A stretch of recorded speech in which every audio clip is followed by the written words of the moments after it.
Hello बच्चों, exercise 4.6 का जोड़ा मेन सम है वो सम है सॉल्व द इक्वेशन जोड़ा कि मैं तुहानू करवा चुका पिछले 2 वीडियोस बट फिर भी बच्चों एक टॉपिक होर चाहिए रहा वो फर्स्ट सम है। एग्जामिनेशन पॉइंट ऑफ व्यू नाल कोई इन्ना इंपोर्टेंट नहीं बट तुहानू नॉलेज होनी चाहिए। तुहानू पूछा गया कि examine the consistency of the equation in from first question first to 6। तो जो टेक्निक मैं तुहानू सिखा रहा बाकी सम तो ही 2 सम मैं करवा देना, बाकी तुसीं आप करो। कंसिस्टेंसी पूछी गई है बच्चों, स्टार्ट द सेम है जिस तरह आप सॉल्व द इक्वेशन वाला सम करते हैं उस तरह इनू स्टार्ट करना। The given system can be return as इनू बच्चों मैट्रिक्स फॉर्म च रिप्रजेंट कर लेना। फर्स्ट रो 1 2 2 3 फर्स्ट इक्वेशन के कोफिशिएंट जोड़े है बच्चों वो फर्स्ट रो बना देंगे, सैकेंड इक्वेशन के coefficient second with x y equal to 2 3 column च एक्स वाई इक्वल टू 2 3। बच्चों कंसिस्टेंसी चेक करने वास्ते स्टार्ट सेम ही और इनू बच्चों की कह देना A X equal to B where बच्चों जी ए मैट्रिक्स है वो तुहानू पता है कौन 1 2 2 3। ओके बच्चों, जिदा आप सॉल्व द इक्वेशन वाला सम करते ही सब तो पहले आप ए का की फाइंड करना है डिटरमिनेंट। उस तरह कंसिस्टेंसी चेक करने वास्ते भी सब तो पहले मैट्रिक्स ए का डिटरमिनेंट फाइंड कर लेना। वो बच्चों बने 3 1 3 -4 कितना आ गया बच्चों -1 which is not equal to 0। Hence बच्चों the system has unique solution. तो लिख देना system has unique solution and consistent. जे यूनिक सोल्यूशन है या मैनी सोल्यूशन है दोनों केसा में तो एक ही कहना कि सिस्टम इज की बच्चों कंसिस्टेंट। ये बेटा कि आ रहा डिटरमिनेंट नॉट इक्वल टू 0 आ रहा है।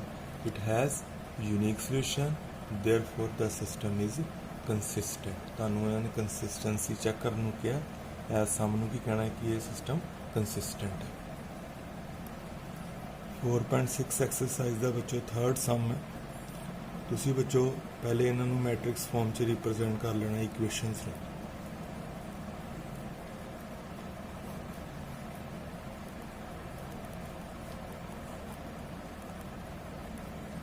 और A X equal to B here A matrix बच्चों जी होगी 1 3 2 6।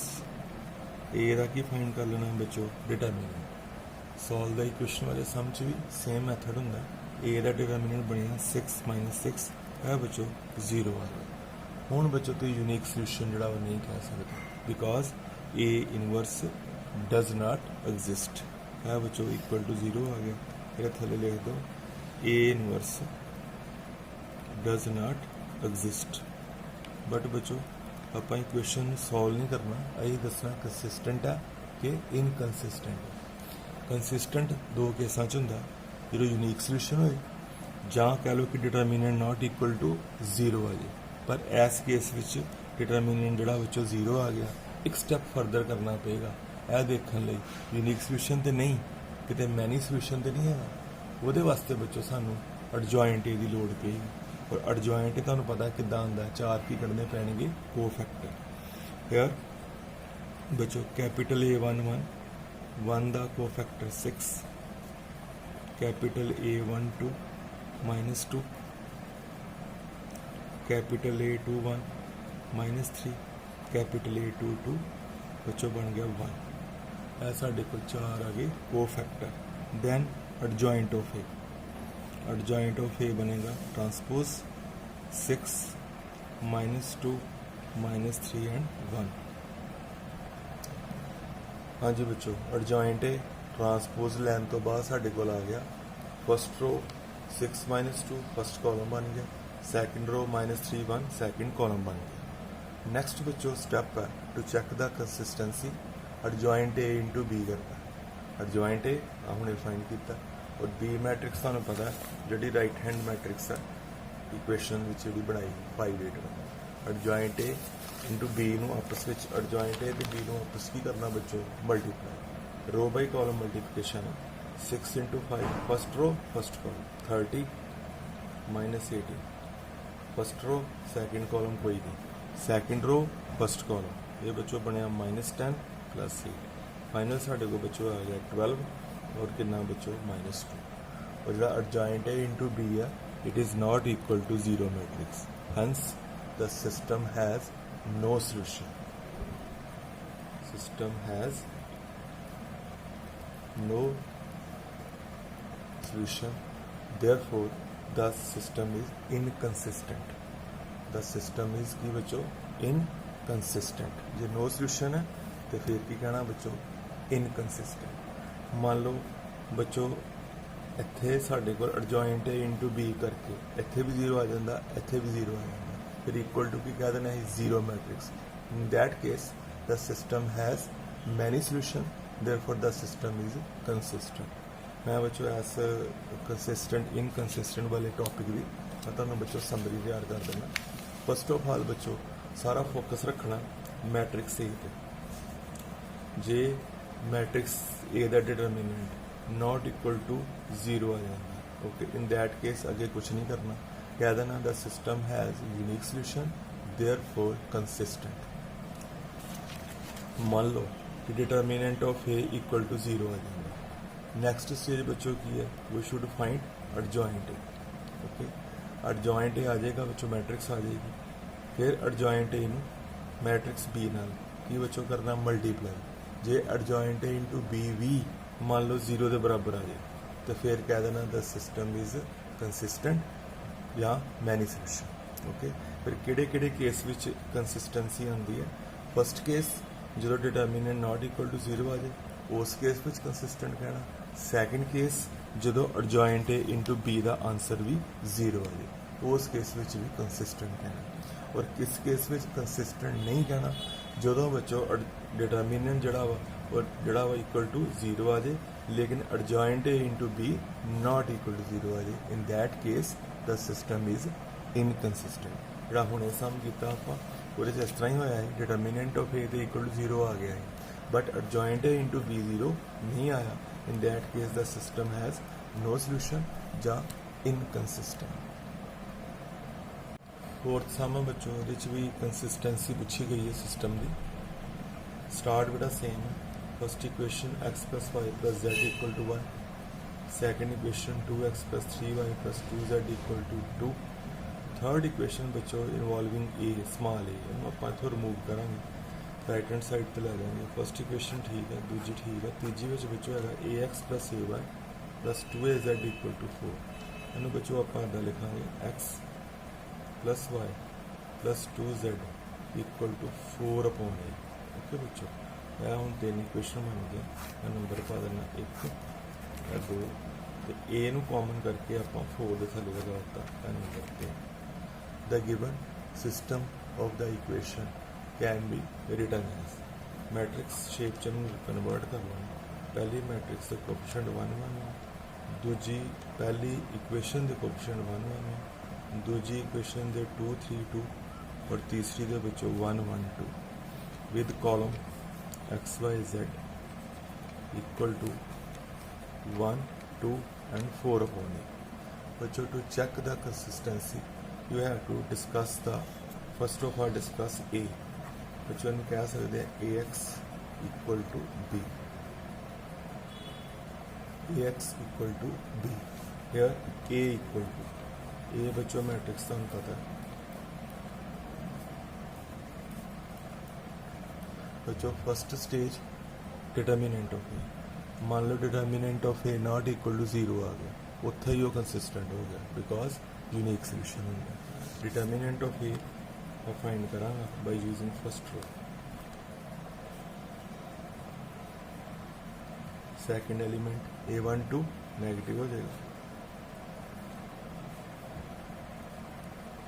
थर्ड एलिमेंट a13 सेम रहेगा फाइनल बच्चों बनेगा 6 - 2 माइनस तो बाद 4 - 2 फिर 2 - 3 बच्चों फाइनल है बन रहा है साढ़े को डिटरमिनेंट ऑफ ए की वैल्यू आ रही है 4 बच्चों साढ़े को डिटरमिनेंट बनया फाइनल 1 नॉट इक्वल टू 0 आ गया फर्दर बच्चों कुछ नहीं कहना लिख देना ए इनवर्स एग्जिस्ट ਜਾਂ सिस्टम हैज यूनिक सोल्यूशन ਜਾਂ ਜੇ कंसिस्टेंसी पूछी है तो कह देना सिस्टम इज कंसिस्टेंट। 4.6 एक्सरसाइज ਦਾ ਵਿੱਚੋਂ फिफ्थ सम सेम पूछा गया कि सिस्टम कंसिस्टेंट है कि नॉट कंसिस्टेंट है। बच्चों गिवन इक्वेशंस, फर्स्ट इक्वेशन है 3x minus y minus 2z equal to 2, एम सेम लिख लिया। सेकेंड इक्वेशन है 2y minus z equal to minus 1, x is missing here, मैं लिखता 0x plus 2y minus z equal to minus 1। In third equation 3x minus 5y z is missing, मैं लिखता 3x minus 5y plus 0z equal to 3। बच्चों equation ਨੂੰ मैं matrix form च लिख लिया और इन्हों लिखता ax इक्वल टू b।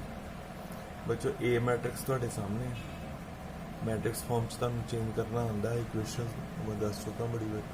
हुण बच्चों चाहे ਤੁਹਾਨੂੰ सम आए सॉल्व द इक्वेशन ਜਾਂ कंसिस्टेंसी पूछी जाए, ਤੁਸੀਂ डिटरमिनेंट फाइंड करना। पहले डिटरमिनेंट बच्चों बहुत बारी इनफाइनाइट टाइम मैं ਤੁਹਾਨੂੰ क्लीयर कर चुका कि डिटरमिनेंट किद्दां एवैल्यूएट करिए। बच्चों मैं यूजिंग फर्स्ट रो मैं दी एवैल्यूएशन की है डिटरमिनेंट की, और डिटरमिनेंट का फाइनल रिजल्ट साढ़े को बच्चों आ रहा है 0। ओके, 0 आना यदा मतलब फर्दर इन्वेस्टिगेशन होएगी। एक गल श्योर है कि यूनीक सोल्यूशन नहीं है ਜਾਂ A inverse does not exist.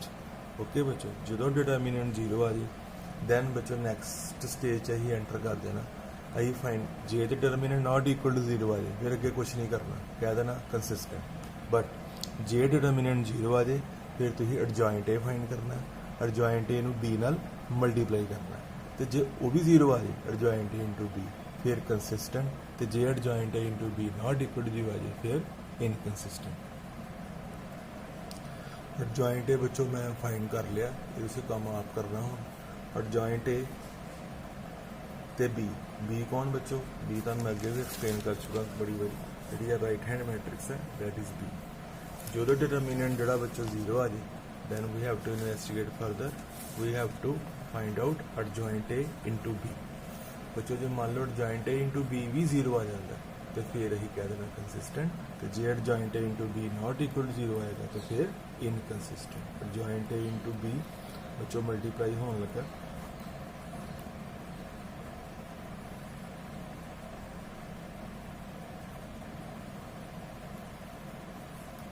Into B, बच्चों एडजॉइंट ए इंटू बी तीन ऑपरेशन होंगे, first row first column, second row first column, third row first column, first row first column minus 10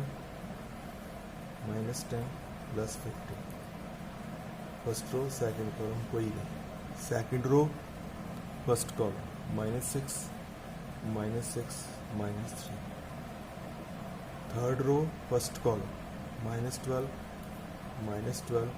plus 18। और बच्चों का नज़र आ रहा है कि जो एडजॉइंट ए इंटू बी है वो बच्चों की वैल्यू बन रही है वो 0 नहीं बन रही, -5 -15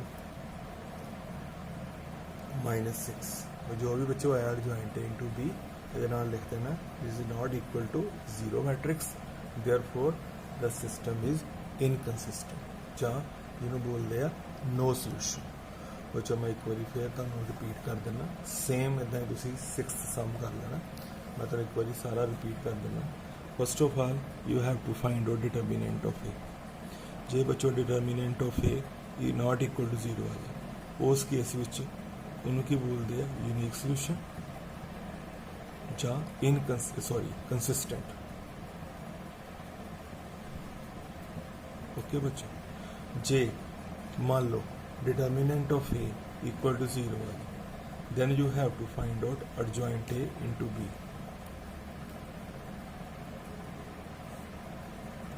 then you have to find out adjoint A into B।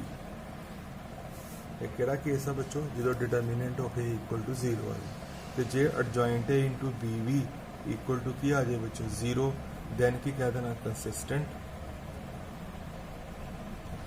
तो जे बच्चों adjoint A into B not equal to 0 आ जाए तो फिर की कह देना बच्चों इनकंसिस्टेंट। ओके बच्चों, यह साडा टॉपिक सी। ਅੱਜ ਦਾ ਲਾਸਟ, ਜਿਹਦੇ 'ਚ ਬੱਚੋ ਆਪਾਂ ਡਿਸਕਸ ਕੀਤਾ ਕਿ ਕੰਸਿਸਟੈਂਟ ਜਾਂ ਇਨਕੰਸਿਸਟੈਂਟ ਜਿਹੜਾ ਟੌਪਿਕ ਦਾ ਡਿਸਾਈਡ ਕਿੱਦਾਂ ਕਰ। ਓਕੇ ਬੱਚੋ।